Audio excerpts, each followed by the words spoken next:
Welcome back to Hannity. So if there weren't enough problems emerging about the president's health care law, there is now undercover video of government employees actually encouraging people to lie on their health care applications. That's right. The conservative group known as Project Veritas captured the following hidden camera footage of the so-called Obamacare Navigators who were on duty at a National Urban League site in Texas. Watch this. They have, I don't know where it said something about if you smoke or something like that. But I really don't smoke. I may lie because your premiums will be higher. Okay. I always allow mine. Okay. The other stuff I do is like barber, or I'll go and clean houses and things like that, just to get extra money on the side. But I never filed that type of stuff on my file my taxes. How long are you supposed to file a percentage of it? A percent. Yeah, when you're making money on a cash basis. Okay. Don't get yourself in trouble by declaring it now. Exactly. Yeah, it didn't happen. Yeah. Pretty unbelievable. Here with reaction from concerned vets for Americans. Pete Hegseth is back with us. Former Obama and Pelosi advisor Ellen Qualls is with us. Ellen, we learned in the process here that the Navigators, there was no background check. Is that a wise thing to do? I think there is a background check. They can't police every one of them, and no question here. As a Democrat, I'd have to say stipulated these folks shouldn't be doing that. That's not true, because we were told that there was no criminal background check of the people that are hired as the Navigators. Senator Cornyn was questioning. I don't know if it's a criminal background check. There might be another kind of background check. Okay. Don't you think a criminal background check, when you're giving out information that could be used for identity theft, don't you think that's a pretty smart thing to do in a situation like this? Yeah, I guess so. Yeah. This is what I was going to say. It's stipulated these folks are doing the wrong thing and we should get rid of them. But that's, this is looking that's nice of you to say now. Is that sort of like Nancy Pelosi you used to work for? If you got to pass a law to find out what's in it? We got to hire the, doesn't that sound like every other screw up that we've had up to this point? No, either we fire these folks and they could go work on Wall Street and help the $190 billion worth of income that's hidden offshore by affluent people from underreporting income each year. We're not talking about Wall Street. Aren't you embarrassed? You support this plan. We spent 3 years and hundreds of millions of dollars, and you got 3 techies that are in college that did a better site in 3 days? Sean, we're all embarrassed as Democrats, but we love the plan.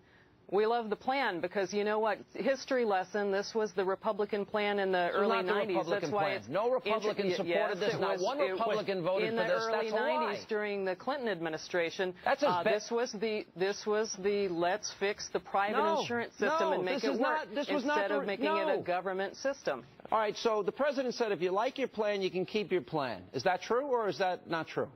It's true for 95% of Americans. I didn't ask you if it's true for 90%. He didn't say for 5%. And by the way, your number's wrong.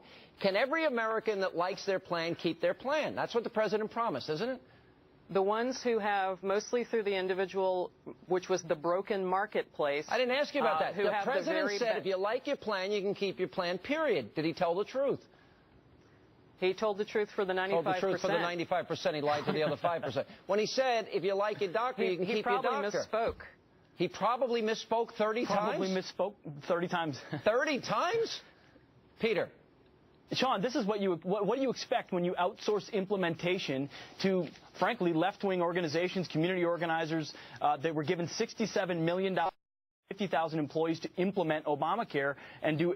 These are groups working with Battleground Texas, working with Acorn, working with openly Obama ally groups to enroll people with very little screening and background check. It isn't wrong. It's out and out lawless. Acorn doesn't even exist anymore. Oh, there's many affiliates of Acorn still out there, and James O'Keefe, thankfully, is going to expose what they're doing as well. James O'Keefe is somebody who even Glenn Beck has discredited for editing videotape. You heard it right there. You heard people on the tape. Is that videotape lying? You saying the tape was lying? I don't know, because he has a huge history of editing let me ask tape you this in a very question, false because way. you're telling something that's not true, too. You're talking about 5%.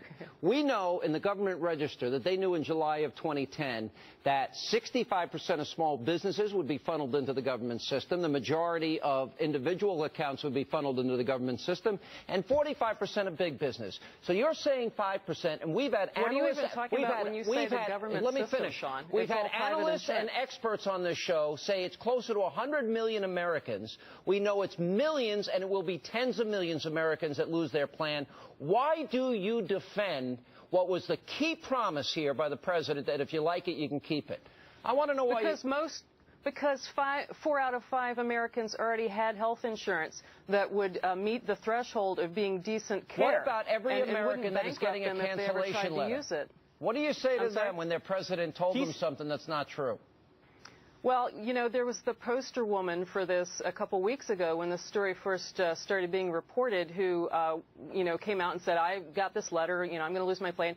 And when she found out the better plan she could get with the subsidy and how she could afford it, she wanted the new plan. Peter, the government knows best. The government knows how to raise our kids. They know what we should pick for our health care plan. They know everything. It's private insurance, Sean. But you decide. Why do I have... No, but you can't keep your... Exactly right. It's the technocrats that want to decide what plans I must have. I don't get to choose. My plan's not good enough, so I get rid of it. The president said you get to keep your plan, period. Not hedge, not hem, not 10%, not 5%. He said period. And we said that he knew people were going to be kicked off the plans they like and they want and be forced to purchase something else. That is a lie, and we need to call it what it is. All right, I got one last question for you, Ellen. President Clinton, I'm sure you love President Clinton, right? I do. He said that the president ought to keep his promise. Do you agree with President Clinton? I don't. You don't? Because so you're what all that for would the be president doing, breaking his word. Well, it's what Senator Johnson's bill would do, is basically force people to stay in really bad plans that would bankrupt them if they ever got sick. Why do you think people wait a minute, they would choose to stay there? Why do you think the arrogance of you people on the left that you think you know better? If people want their plan, who are you to tell them that they ought to go to a better plan that costs them more money? That's right. Who are you? Why do you get to decide that? Why does the government get to decide that? Why, aren't you pro-choice? Apparently not. You got me there, Sean. Checkmate. Coming up next.